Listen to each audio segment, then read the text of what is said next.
Hello guys, welcome back to Alonex game. ഇന്നലെ പറഞ്ഞ കഥയുടെ ബാക്കിയാണ്. അതായത് 2 കഥ ഉണ്ട് പറഞ്ഞതിൽ രണ്ടാമത്തെ കഥ ഒന്നുമല്ല, ഇന്നലെ പറഞ്ഞ കഥൻ്റെ ബാക്കി കഥ കേട്ടോ. നമുക്ക് നേരെ വീഡിയോയിലേക്ക് പോവാം. ഒരുപാട് വർഷങ്ങൾ പിന്നിട്ടു. അവർ 4 പേരും വലുതായി. അപ്പോഴേക്കും ആ മാപ്പിനെ കുറിച്ചും ആ കത്തിലെ ഭാഷകളെക്കുറിച്ചുമെല്ലാം അവർ മനസ്സിലാക്കിയിരുന്നു. അങ്ങനെ അവർ പോവാനാവശ്യമായ എല്ലാ സാധനങ്ങളും എടുത്തു ഒരുങ്ങി. അവർക്ക് അഡ്വഞ്ചറിന് പറ്റിയ ഒരു വാഹനവും ഉണ്ടായി.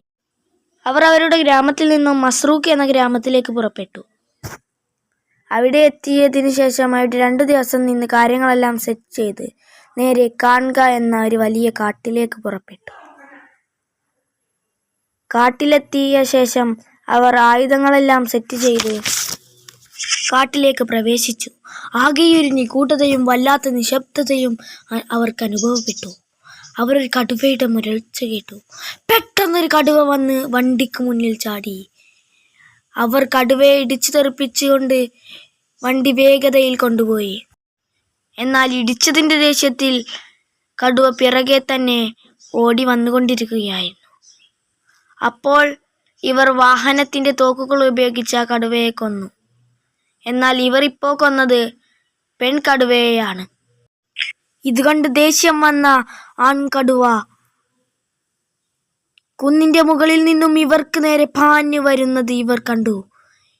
അവർ വാഹനത്തിൻ്റെ ഏറ്റവും കൂടിയ വേഗതയിൽ പോവാൻ തുടങ്ങി. അപ്പോൾ വാഹനത്തിൻ്റെ വേഗത മറികടക്കാൻ കടുവക്ക് കഴിഞ്ഞില്ല. എന്നാൽ വാഹനം പെട്ടെന്ന് പോയി ഒരു മരത്തിൽ ചെന്ന് ഇടിച്ചു. അതുകൊണ്ട് ആ മരം അവിടെ മറിഞ്ഞു വീഴുകയും അപ്പോൾ വാഹനം വേഗത കുറയുകയും ചെയ്തു. ആ അവസരത്തിൽ കടുവ വാഹനത്തിൻ്റെ മുകളിലേക്ക് കയറി. എന്നിട്ട് വാഹനത്തിൻ്റെ മുകൾ ഭാഗത്തുള്ള ഗ്ലാസിൽ ശക്തമായി ഇടിക്കാൻ തുടങ്ങി. ഗ്ലാസിൽ ചെറിയ സ്ക്രാച്ചുകൾ വീഴാൻ തുടങ്ങിയത് കണ്ട ബിൻഷാദ് തൻ്റെ കയ്യിലെ പിസ്റ്റൽ ഉപയോഗിച്ച് കടുവയെ വെടിവെച്ചു.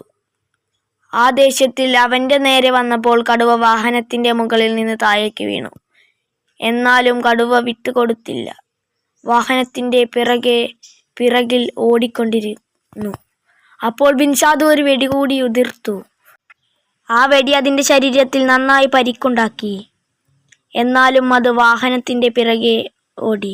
ബിൻഷാദ് വീണ്ടും വെടിവെക്കാൻ നിൽക്കുമ്പോൾ ബാസിത്ത് വേണ്ട എന്ന് പറഞ്ഞു. കുറച്ചു നേരം കഴിഞ്ഞ് നോക്കുമ്പോൾ ആ കടുവ അവിടെ ചത്തുകിടക്കുകയാണ്.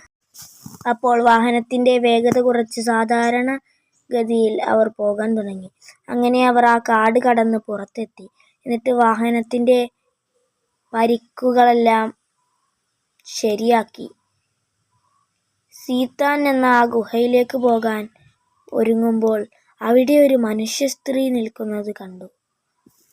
അവർ അവളുടെ അടുത്തേക്ക് ചെന്നപ്പോൾ അവൾ ഇവർക്ക് നേരെ തോക്ക് ചൂണ്ടി.